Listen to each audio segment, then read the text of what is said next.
Okay, so we're gonna get started. We just wanted to start by saying thank you for coming. It really means so much to us. We wanted to highlight the great work that Charshard is doing, but also raise awareness and help people learn preventative measures and also have some fun tonight. If you are making cocktails, we are. So if you want to drive to New Rochelle and pick one up, we'll give you one. And but really no driving after. And thank you. We're going to start the program by just watching an intro video from Jill Krause. She's a Charsheret peer supporter, and we're going to hear part of her personal story and experience with breast cancer.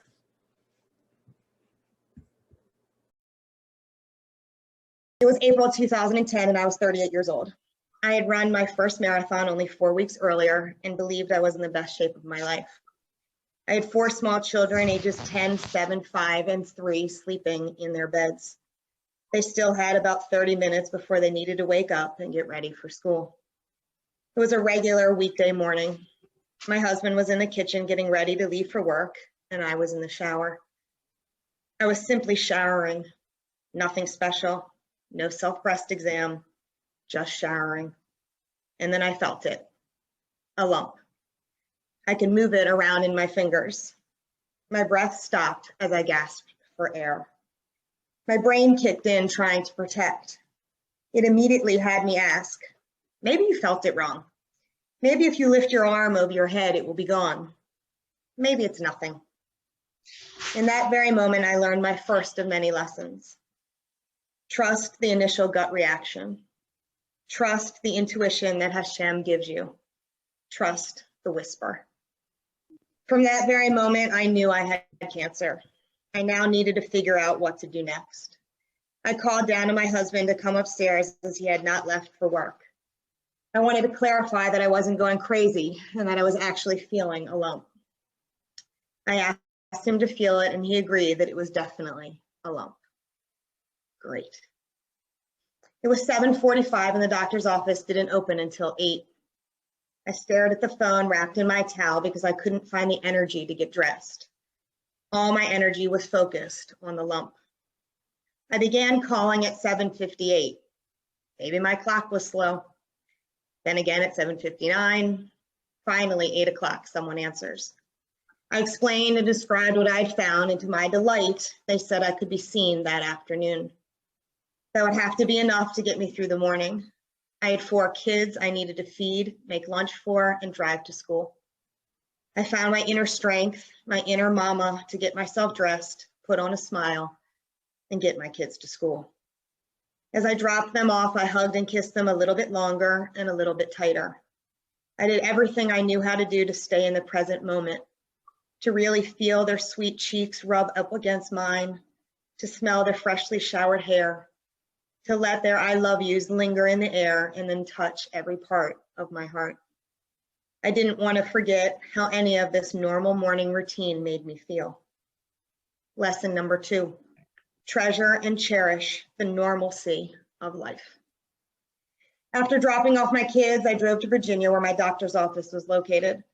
The same office I'd been going to for 15 years, the same office where I'd been given the best news of my life 4 times over, the same office that had the same doctor who delivered all 4 of my babies, was now the office where I would be told I might have cancer. I was called back to the room where she examined me and discovered a second lump. To my surprise, she casually said, I think they are cysts. Make an appointment for a mammogram and sonogram, and they will most likely aspirate or drain them right there in the radiology center. What? A cyst? 2 cysts? Really? I still heard the whisper, the gut feeling that these were not cysts. I drove home immediately, called and made an appointment. The earliest they could get me in was in 2 weeks. 2 weeks? Don't they know I might have cancer? How am I supposed to go about my daily life and worry for 2 weeks? The day of the appointment finally came and I was prepared and mentally ready for them to tell me what I already knew to be true. A very nice technician greeted me in the waiting room and showed me to the changing area and told me she would be back in 5 minutes to take me for the mammogram. The technician took a series of mammography pictures and then told me to wait in the waiting room. She then came back and said, the radiologist doesn't think these are clear enough and wants me to take more pictures. So off we went again. This time another technician was there to assist the first one in squeezing my breast into the machine. Off I went back to the waiting room. She returned to tell me again that the radiologist didn't like the quality of the pictures and to take more. This routine happened 4 more times, and each time another technician was there to help. After 3 hours of this, I was sent to the sonogram area by another technician. I laid on the table and she began the exam. She immediately asked me if I had ever had any trauma to my breast because she had never seen anything like what she was seeing on the screen. I said no, and again, my breath stopped. I thought to myself, this can't be good. She finished the exam and told me she was going to show the radiologist the sonogram results. She was gone no more than 5 minutes and returned with a piece of paper. She began reading the paper to me. It's most likely benign, and you should come back in 6 months. She then handed me the piece of paper and told me I could go back to the dressing room and go home. I stared at her like she was insane. I asked her to please go get the radiologist because I wanted to talk to him myself. I had a few questions for him. She was now looking at me like I was insane. She said to me, the radiologist said you were fine and could go home. Did she really just refuse to get him for me? I kindly and as sweetly as I could muster asked her again to get him for me.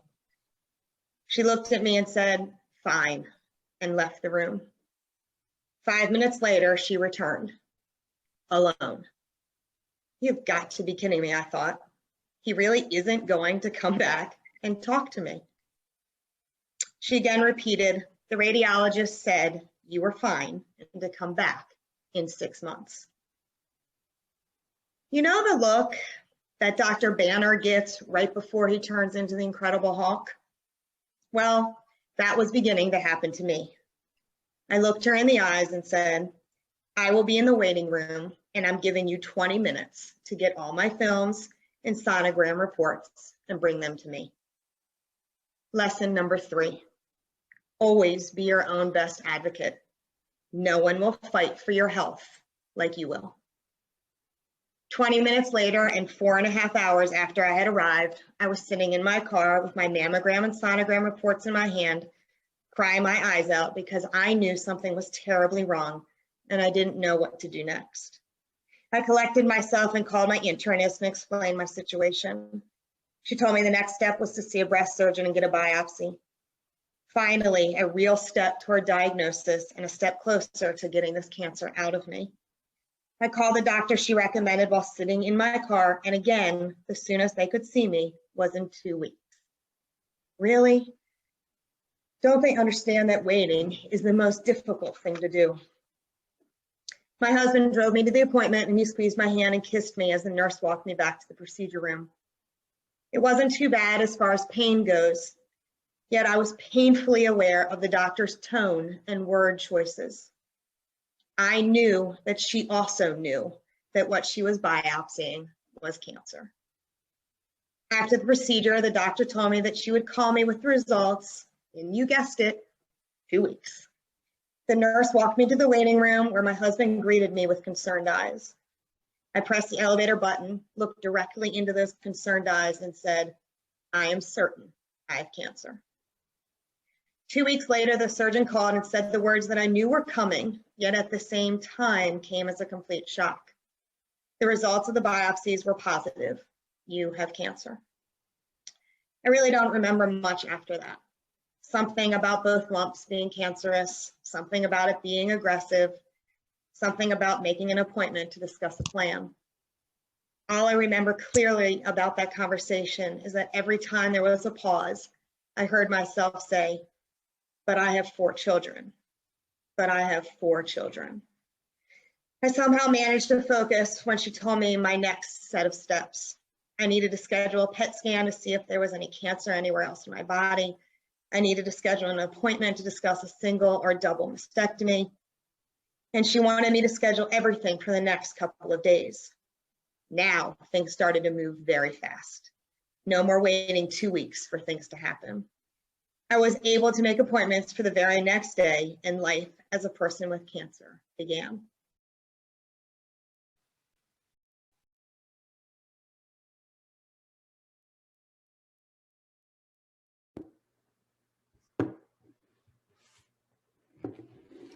Thank you so much for sharing this video.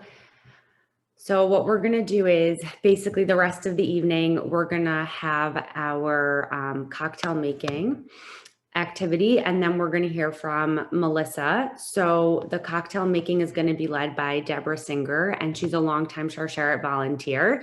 She created a blog and Instagram called Deb's Dishes and is here tonight to teach us to make 2 delicious pink cocktails. And then after that, we're going to hear from Melissa Rosen, who's Sharsheret's director in training and education, and she's a 2-time cancer survivor. And she's going to share with us about how to determine, manage, and mitigate breast and ovarian cancer risk. And then she'll be there to answer some questions. Told me she was in love with me. Great. Hi, everyone. I'm Deborah. Nice to meet you. So we're going to make 2 cocktails tonight. If you have any questions at any point, just unmute yourself. It's a small enough group that I think that will work. And just go ahead and ask. I'm actually going to push my computer back a little and point my camera down so that you can see what I'm doing the whole time. So the first one that we're going to do, they're both pink. One's a little more pink than the other. But the first one that we're going to make is called the Pink Berry Smash. It's very similar in taste to a mojito if you're using rum, but could also be kind of like a margarita if you're using tequila. But like I said in the ingredient list, you can use any sort of liquor for any of these drinks and they'll all be delicious. It's just based on your preference. All right, so let's get started. I'm going to point my camera down. So what we're going to do is the first cocktail is actually made directly in your glass, which is awesome because less mess. So you're going to start by grabbing the glasses that you're using for this cocktail, okay? So I have 2 highball glasses. You don't have to use this. You can use whatever size you want, but a bigger glass for this is definitely better. And you can also dilute it more with seltzer at the end, so don't worry about it being too strong. And this makes 2 drinks, so if you're following along, just use half the amount, okay? All right, so the first thing we're going to do is we're going to grab our berries. I have raspberries and blueberries. And I know I wrote on the ingredient list that you need like a cup, but I don't think anybody ever buys raspberries and blueberries and doesn't buy a whole thing. So you're not going to need actually a whole cup for this. Make sure they're washed, obviously. And we're just going to put probably, 7, 8 blueberries in the bottom of each glass. All right. Try to make sure they're not the mushy ones. And we're going to save a few for garnish after, so you can just set those aside. And then what you're going to do next is grab about the same amount of your raspberries and put them in the bottom of the glass. So 7 to 8 raspberries or so in each cocktail glass. Okay? Now, the next step is going to depend on what equipment you have. So if you have a juicer where you put your lemons and limes in the juicer and you squeeze it, you can do that directly in the glasses. I don't have that here. I have this kind of juicer, and I don't want to do that directly on the glass because it might break the glass. So what we're going to do is we're going to actually just do it in a measuring cup. But if you are doing this directly in the glass, you're going to put a half of a lemon and a half of a lime in each glass, okay? So whenever you're working with citrus, always make sure that you roll out your lemons, your limes, your grapefruits before you cut into them so that you get all the juices nice and loose. And then you're going to cut it halfway so you can see a little bit better. You're going to cut it in half like this, okay? All right.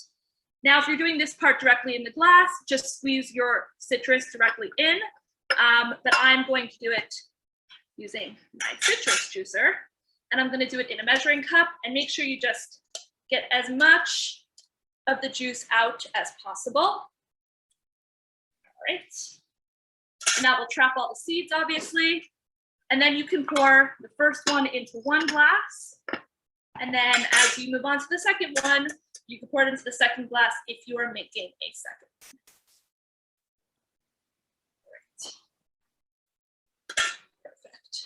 Perfect. And this is going to go directly into the second glass. Now, the last thing that's going to go in right now is our sugar. So if you are using if you're making one drink, you're going to do about 1/8 of a cup of sugar. If you're doing two, you're doing 1/4 of a cup total, but 1/8 in each one or so. You can make it a little less sweet if you want to, and then add sugar as you feel you need it. But more sugar is just more delicious. So now, the next step is really fun. We're going to do what's called muddling. If you have a muddler, if you know what a muddler is, now's when you grab it out. If you don't, that's totally fine. A muddler is basically just a long stick with little pegs on the bottom, and it helps you break down any fruit in your glass.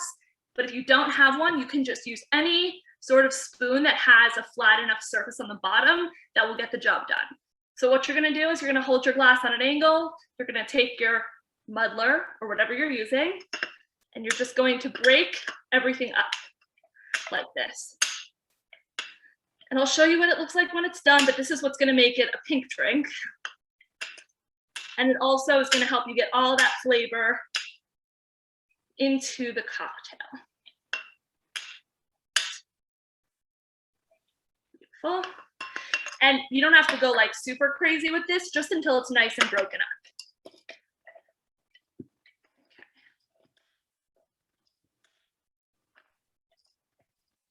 You can also add, if you want to, if you have them, if they're in season, if they look good, you can also always add strawberries into this if you want to. It's called the pink berry smash. So no berry, like it's not specific to what type of berry. If you have blackberries, you can add those in as well. All right, I'm gonna grab that out. Okay, the next thing that's gonna go in here is our liquor. So I like to use shot glasses to measure this, just so you know how much alcohol you're consuming. And you can control how strong you want these to be. I'm gonna go with 1 shot per glass. So I'm using rum for both of my drinks tonight, but whatever liquor you're using, you're gonna go ahead, measure a full shot, and pour it directly into your glass.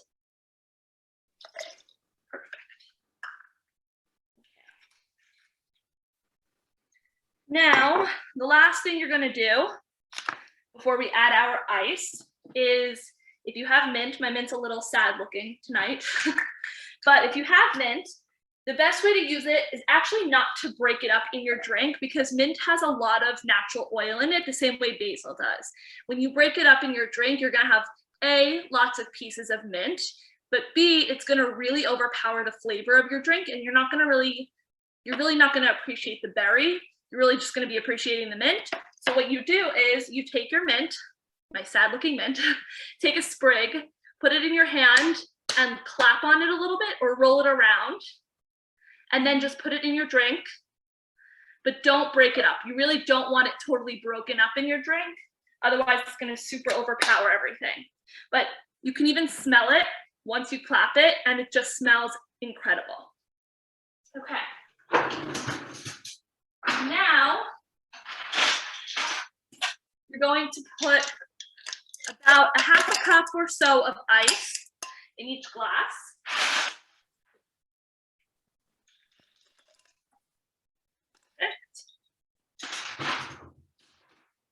And you could probably just use the muddler again, whatever it was that you were using, just to give it a nice mix, make sure everything all cold, mixed together. Beautiful. And then with whatever seltzer you chose, and really any flavor works here because we're doing lemons, limes, berries, so any seltzer will work, whatever you have on hand, you're just going to give it a nice cap of seltzer. And this is the point where you're gonna mix it again quickly, and just give it a quick taste. If you feel like it's too strong, you add a little more seltzer. If it's not, then you're done. That's literally it. All right. So this is your pink berry smash. You get really, really nice pieces of fruit. You can garnish this with extra mint. You can put some berries right on top. All right. Let's put a few whole berries right on top of these. I don't think you put the lime juice in. Oh, I totally forgot the lime juice. You're right. I totally forgot the lime juice. Okay. So now I guess before you drink your drink, put half of a lime in each drink. Thank you for pointing that out. Wow. Okay. So same thing here, just roll your lime. And again, I'm just gonna squeeze the juice using, actually, I'm just gonna squeeze these directly in because limes actually don't have any seeds in them. So different than a lemon, where you'll get seeds and stuff in your drink. With a lime, if you squeeze it directly in, nothing's gonna happen. You don't necessarily need a juicer. All right. Yeah, and just give it one more quick mix so that the lime is all nice and mixed in there. All right, and that's it. So that is the drink. Thank you for pointing that out. This is your pink berry smash. I'm gonna take a sip now, L'chaim.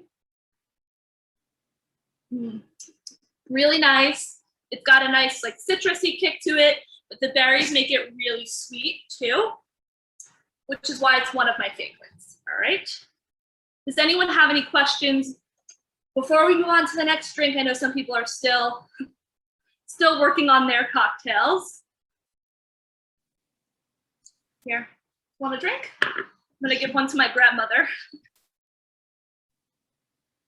Here you go. Thank you. All right. Let me know how it is. Yeah. Good. Thank you. No problem. Hi, Deborah. How muddled should the blueberries be? They don't need to be super muddled, just until the color starts to come out of them. You don't need, I mean, you can keep going if you want to, if you don't like pieces, but if you don't mind them and you kind of like those little pieces in the bottom there, which I do, you don't need to muddle them like crazy, just until you get this nice pink color. Okay. Thumbs up. All right. So if we want to get ready to do the next drink, the next one is going to be made not in your glass directly. This one's actually going to be made in a shaker, but you don't need a shaker to do this. I don't have one here. I have one at home, but I don't have one here. So what you can do is you can use a sports bottle. Any sports bottle will work as long as it's sealed, and you can shake it around without it spilling everywhere. You could use a Tupperware. You can use literally any closed container. That will work perfectly. So what we're going to start by doing is putting a little bit of ice in the bottom. You don't need a crazy amount, just 3 or 4 pieces or so of ice.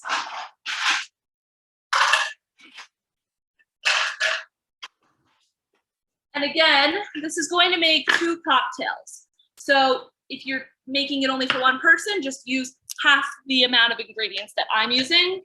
But I'm going to, again, put my camera down so that you can see everything. All right. So we're going to start with our grapefruits. I chose the pink grapefruits specifically because we want them to be nice and beautiful and pink for sharsheret. But if you can't find pink grapefruits for the future, you can do this with any sort of grapefruit. It might just have a little bit of a different flavor, and that's totally fine. All right. So the same as what we did with the lemons and limes, we're just going to roll the grapefruits to get out their juices. And for this one, if you have on the smaller side, your grapefruits, use about 4. If you have bigger ones, use 3. But you can always put all of them in.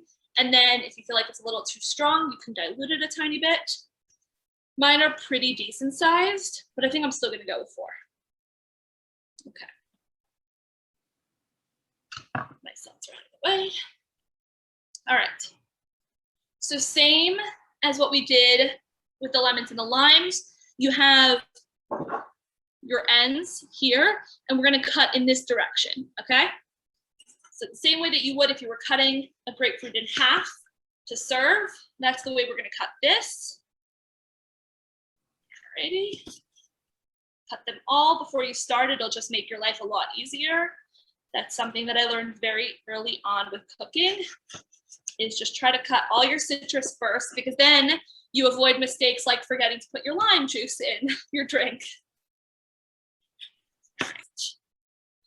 Okay, so I have all my grapefruits. And then for this drink, we're also gonna put in limes.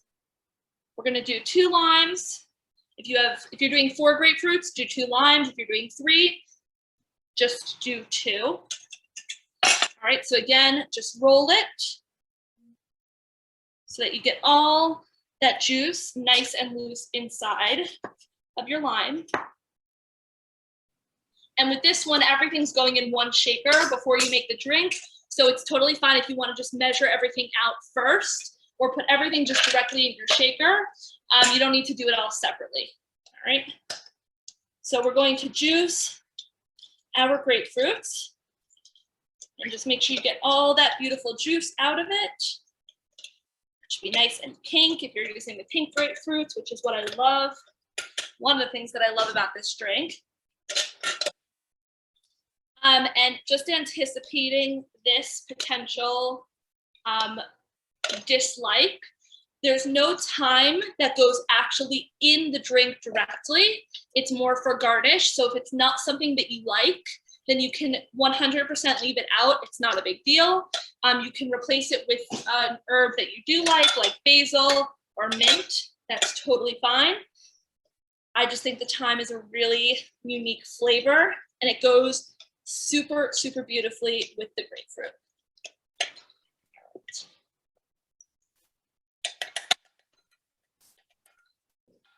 Get rid of some of this pulp. Keep it going. And again, if you have a citrus juicer, the one with the 2 handles, you can just do this directly in your cocktail shaker, in your pitcher, in your whatever it is that you're using to shake up this drink. You can do this directly in there. Okay.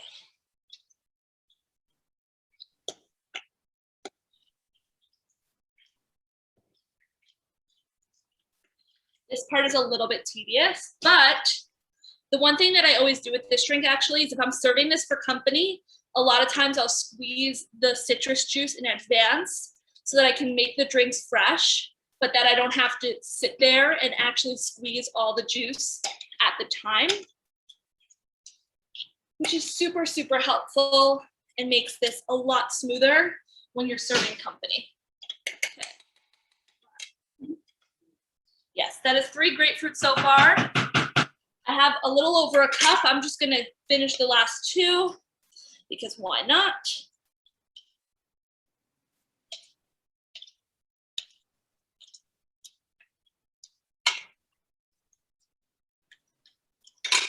And then we've got the last half of the grapefruit. These are actually super juicy. I've made this in New York a couple times in the past few months, and it's not citrus season. So they've been a little less juicy, but I'm in Florida right now. So they're a little bit juicier than I have seen in the past few months, which is really nice. Okay. I'm gonna pour this directly in the shaker. All right, and then we're going to do our lime juice. Might have to pour out a little citrus juice.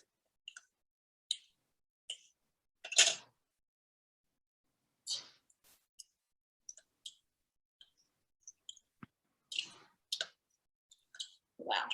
I'm actually going to stop at 1 lime because this produced almost half a cup of juice, which is a ton. All right. I'm going to pour in my lime juice into my shaker. Now we are going to add, it depends on how many drinks you're making. If you are making 1 drink, you are going to do 1.5 shots of agave. If you are doing 2 drinks, you are going to be doing 3 shots of agave. And this, again, is going directly into your shaker. 1, Gotta open my new agave.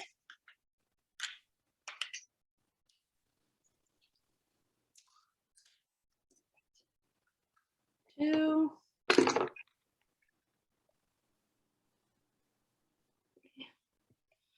Okay, this might be a little tight in the shaker. That's okay. All right. And then the last thing that's going in here before you shake it is your alcohol. So I'm using rum again, but again, you can use whatever alcohol you prefer. And you can pour it directly into the shaker. All right, so I'm going to take my shot glass, and per drink, I'm doing 1 shot of liquor, okay? So for this, I'm doing 2 because I'm making 2 drinks. Okay, beautiful.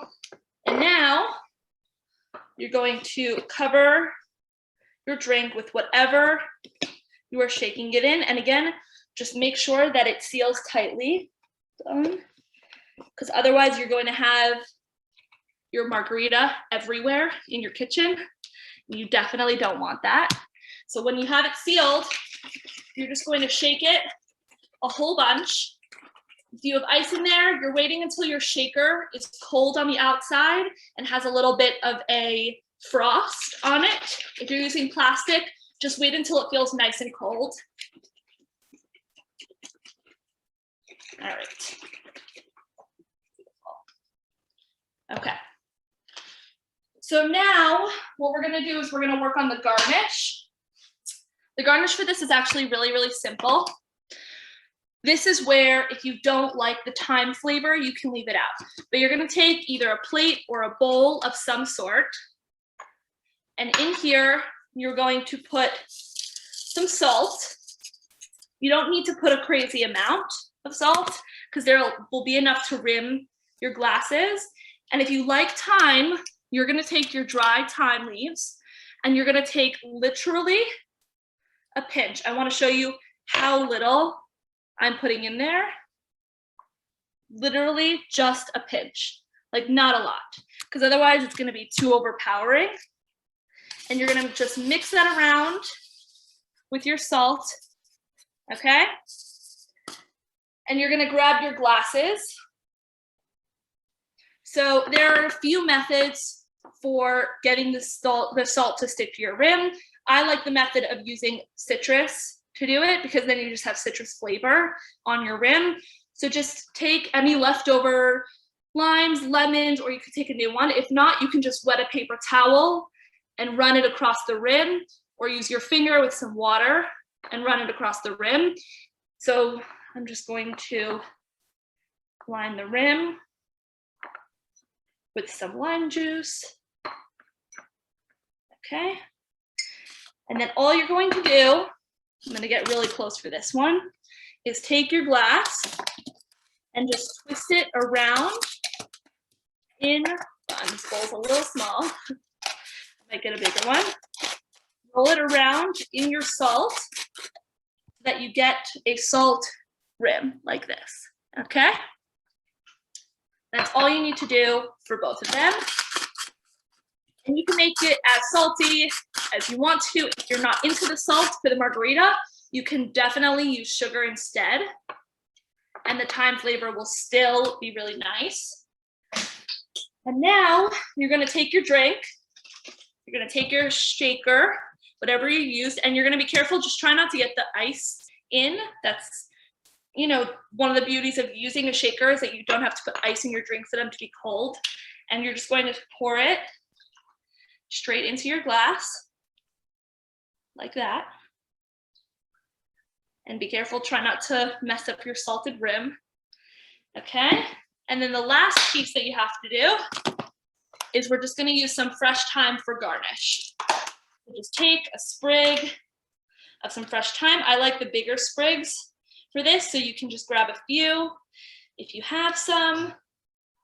And you're just going to place that sprig right in your drink as garnish. And again, if you don't like the thyme, you can leave it out of all of this, okay? And just place it right in your drink.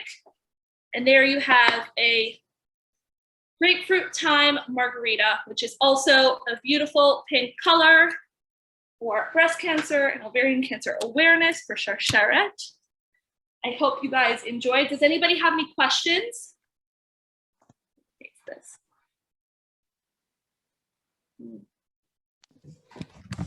Those were both delicious drinks. Thank you so much. Thank you. Thank you so much for welcome. having me. Thank you so much for volunteering your time. Anytime. Thank you. Okay, so now we're going to hear from Melissa Rosen. Melissa, thank you so much for joining us. Oh, my pleasure. And those both looked delicious. So thank you very much, Deborah. So as Atara said, my name is Melissa Rosen. I'm the Director of Training and Education at Sharsheret. And tonight we're going to spend a few minutes discussing how to determine personal risk, how to manage it, how to mitigate it, and to introduce you a little bit to the services Sharsheret provides, and if you're interested, how you might get involved. For those of you who weren't familiar with Sharsheret before tonight, just a sentence or two. Sharsheret is a national nonprofit. We provide free psychosocial support to women and families facing either higher diagnostic risk or a breast or ovarian cancer diagnosis.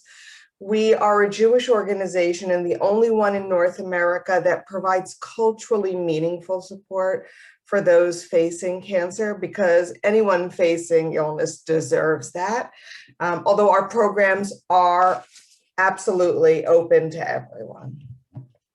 So I know you heard at the beginning of tonight a really powerful story. It's actually the first time I've seen that video. I think I'm going to start by sharing my story just very quickly. You know, something that's very important to Sharsheret is stories. The stories we hear from the families we help, they're constantly a source of inspiration for us. And when I started at Sharsheret almost 7 years ago, every new employee had to share their Sharsheret story. So I'm going to share my Sharsheret story with you. I was diagnosed with breast cancer almost 7 years ago, and I was actually diagnosed because of radiation therapy I had had for a previous cancer 17 years before that. And together, after my first cancer, my doctor and I had a conversation and talked about my added risk and how we were going to deal with that. And we decided I was going to start mammograms much earlier than the average person, and that eventually I would actually flip. Instead of just doing an annual mammogram, I would do a mammogram and then 6 months later an MRI. So I would have two sources of screening every year. Well, the first time I had my MRI, which was meant to be a baseline, I was actually, of course, diagnosed with breast cancer. But the good news was that because I was aware of my risk and my doctor was on top of it and I followed our plan, the breast cancer was caught at a very early and very treatable stage. This was actually before I started working for Sharsheret, and when I was done with my treatment, they were advertising for this new position, and it was beshert, it was meant to be. And the reason I'm telling my story, and the reason you heard a story at the beginning of the evening, is that they're both very different, right? Both of our stories were very different. And the point of me telling my story is knowing that I knew what needed to be done for me, how to monitor myself for my own needs. And if you take one thing away from tonight, it's to take personal responsibility for your health.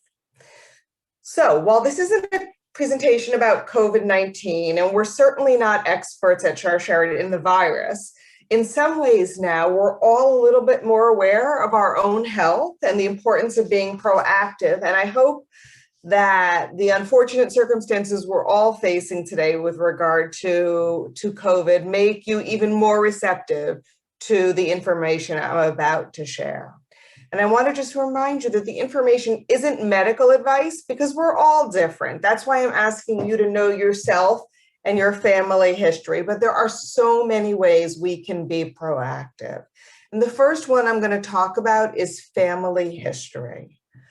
So if we took the state of New York, for instance, 1 in about 500 to 800 people, men, women, people of all ethnicities, people of different faiths, would carry a mutation on their BRCA genes that raises risk, 1 in between 500 and 800. For Jews of Ashkenazi or Eastern European descent, that number isn't 1 in 800. It isn't 1 in 500. It's 1 in 40. And that's a staggering difference. And if one carries a mutation like BRCA or some of the many other mutations that there are, there's a much increased risk of over the course of a lifetime in a breast or ovarian cancer diagnosis, as well as other cancers too, depending on an exact mutation that a person carries. May also raise risk of colon cancer, pancreatic, prostate, melanoma, and others. So what do you do about this? You learn your family's cancer history, have the talk with them, learn what types of cancers have occurred in your family. If possible, learn what the age of diagnosis was, and also make note of who that is in relation to you. This is the time to do it. Everybody's minds are leading toward health right now. Anyway, we're all hyper aware. Take the time to ask your relatives, not just about their own history, but about what came before them. So important to have this information. And by the way, don't just ask about breast and ovarian cancer, ask about all cancers. The field of genetics is constantly growing, and it's so important to have this information. By the way, that 1 in 40 number is a scary number, but I just want to point out that only about 5 to 10% of breast and ovarian cancer diagnoses are hereditary in nature. So it's a small percentage overall of people who have this, even though it's much more common in our community. What I will say is this: sometimes we'll get people who call Sharsheret saying, listen, I know I need to know this information, but I would never remove a healthy body part, so I'm just not going to find out. And again, while we don't offer medical advice, what I will say is don't turn away knowledge. There are so many options aside from surgical options if it comes to that. This is important information to have because these mutations are actionable. It means you can do things if you know you carry a mutation to alter your risk dramatically, and that's important. But even if a person doesn't carry a mutation, that's great news, but it doesn't get anybody out of the responsibility of caring for themselves and knowing their own bodies. So even without a BRCA or other mutation, you still need to know what's normal for your body, to be aware. We all are familiar with obvious changes, but there are also some subtle concerns. So I'm actually going to put in the chat box right now a link to a PDF on Sharsheret's website. You can actually click it as the program is ending and still hear whatever's being said, but get it on your computer to look at. It's a diagram of signs and symptoms of both breast and ovarian cancer on one side, but also on the back, some genetic fast facts. But I do want to point a couple of things out. The story we heard at the beginning, she talked about a lump, and we all know that's the most common symptom of breast cancer. I want to point out a couple things. One is most lumps are not breast cancer. So certainly listen to your inner voice like she advised and follow up. But in most cases, it will turn out to be something else, a cyst, like she mentioned, or other things. So keep that in mind and don't panic, but also know that breast cancer can appear outside of what we normally consider the breast. It could be above, below, it could be in the axilla or armpit, and that's important. And there are other symptoms, changes in skin, in size, rashes, and just keep in mind that's all noted there on the postcard that I sent you a link to. And, the other thing is just feeling like something isn't right. She said she followed her instincts. And I've spoken to so many women who said there wasn't a specific symptom, but I went to the doctor because something felt off. So it's important for all of us, men and women, to know what's normal for our bodies. We were just talking about breasts, but it's all of our bodies. We need to know what's normal so that we'll be aware when something changes. And when appropriate, take those changes to a doctor for evaluation. Okay, so we talked about knowing your family's cancer history. We talked about knowing your own body. Now I want to talk about healthy living. And it's our responsibility to be proactive about our entire health, not just our breast health. And all the things that I'm going to mention are things that doctors tell us to do anyway, and they actually do mitigate risk dramatically for breast cancer, for ovarian cancer, whether one carries a mutation or not. But they don't just reduce risk for breast cancer, they reduce risk for all cancers and for heart disease and for diabetes and dementia. These are all win-win suggestions. So the first is to eat well, right? We know we try and keep our BMI, our body mass index at a normal, a healthy level. That's been proven time and time again. So what am I saying? I'm not saying that you have to go on a strict diet. I'm saying that most times when you sit down to a meal, if your plate is filled with lean proteins, with whole grains, with lots of colorful veggies, that's a great thing. And doing that most of the time will allow you to enjoy dessert on Shabbat, or a birthday cake, or cheesecake on Shavuot, which is coming up, or many other options. Again, don't go to an extreme because those are very hard to maintain and not necessarily healthy. Just overall, try and eat better. Same goes with being active, right? Not asking you to run a marathon unless, of course, you're interested. And then let's talk about Team Sharit. But what I am asking you to do is move more. Go for a walk with your family, with your partner, your spouse. Do online exercise classes. Some gyms are still closed these days, but there's plenty of things. And so that makes it more difficult. But you can find more resources online now than you ever could if you want to exercise in your home. And so that's a great option too. And then the third thing, after eating well and being active, and this may be the hardest thing ever, is reducing stress, right? I know that during a worldwide pandemic may not be the easiest time to ask you to be aware of your stress levels and try and reduce it, but it might be one of the most important times to do it.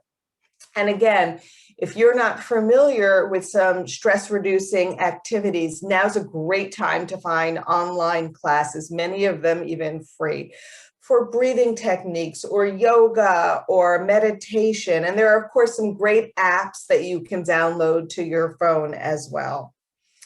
And then finally, commit to the appropriate screenings and don't push them off, right? You have all this information, your family history, what's normal for yourself. You should be taking that information to your doctor, whether it's an OBGYN, a general practitioner, whatever it is, and create a screening plan that's appropriate for you.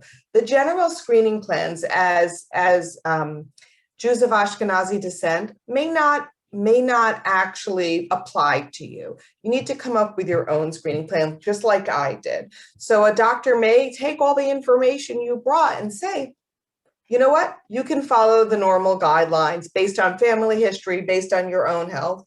A doctor may say, okay, based on family history, I think you should get genetic screening. And then once we have those results, we'll come up with our normal, our healthy living screenings, whatever it is. So whatever you've decided with your doctor, make those appointments. Don't push them off, whether it's mammograms, whether it's colonoscopies, whether it's ultrasounds or whatever it is. And this is, like I said, true for all areas of health, not just cancer, certainly not just breast or ovarian cancer. During this past year and a half, in some parts of the country, breast cancer screening was down as much as 95%. You know, the National Cancer Institute recently released a study that says they expect that reduction of screenings is going to impact cancer deaths for the next decade. At this point in the pandemic, whatever the issue is, whether it's a mammogram or going to your doctor for something else, the doctors, the hospitals, the wellness centers, they all know how to keep you safe. So make your appointments if you've missed any sort of healthy living screenings during the past year and a half. And I'm gonna finish with one thought, which is, there isn't a person on the screen tonight who would ever let either a child or grandchild's lingering cough go without a trip to the pediatrician. But every day as adults, we put ourselves on the back burner. We're busy, we're raising families, working, volunteering in the community. And I want to just remind you to put yourself on your own to-do list. It's so important, and we're all so deserving of that level of care. And if caring for yourself isn't enough of an incentive, think of it as a mentoring behavior. How will your children, no matter how old they are, 3 or 33, know that they're supposed to care for themselves unless they see you caring for yourself? And that's really, really important. Okay, I know that the evening is almost over. The last thing I want to say before asking if anybody has any questions is, I shared my Share It story with you. I want to finish with a challenge that you develop your Share It story. You know, get involved, run a program, an educational program like this to raise awareness in the community, run in Team Share It, volunteer in another way, whatever it is, because with 1 in 8 women being diagnosed with breast cancer in their lifetime, the chances are that all of us on the screen will know someone who's been diagnosed at some point. And so know that we're available to help those people, their families, their friends. Okay, if anybody has any questions, I'm happy to answer for a few minutes. I want to thank you again for having us. You can, just like Deborah said, you can just unmute, or you could put it into the chat box.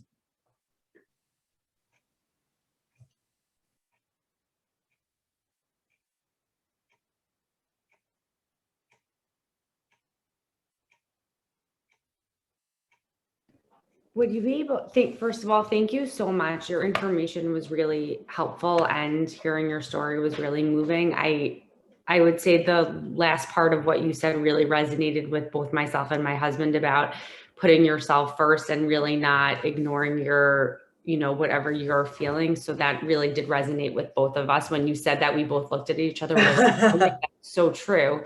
I guess I just wanted to ask, would it be possible for you to provide any contact information in case people think of questions after, or if they don't want to ask them publicly now? Absolutely. And, you know, if we were meeting in person, I would actually, one of the last things I would have said is, some people are not comfortable asking questions in such a public forum. So if you wanted to ask something privately, I'm going to hang around a little bit. So consider the email I just put into the chat box, me hanging around for a little bit, because sometimes people would prefer not to ask their questions in a public forum. But I saw that there was a question about what the standard mammogram recommendations are. So the government puts them out along with the American Cancer Society, excuse me. And it changes on a regular basis, which is all the more indication that it's usually, it's been 55, it's been 50, it's been 45, and it flip-flops, which is a good indication as to why you should have a customized screening, because even the best and the brightest can't decide what's the most appropriate course of action.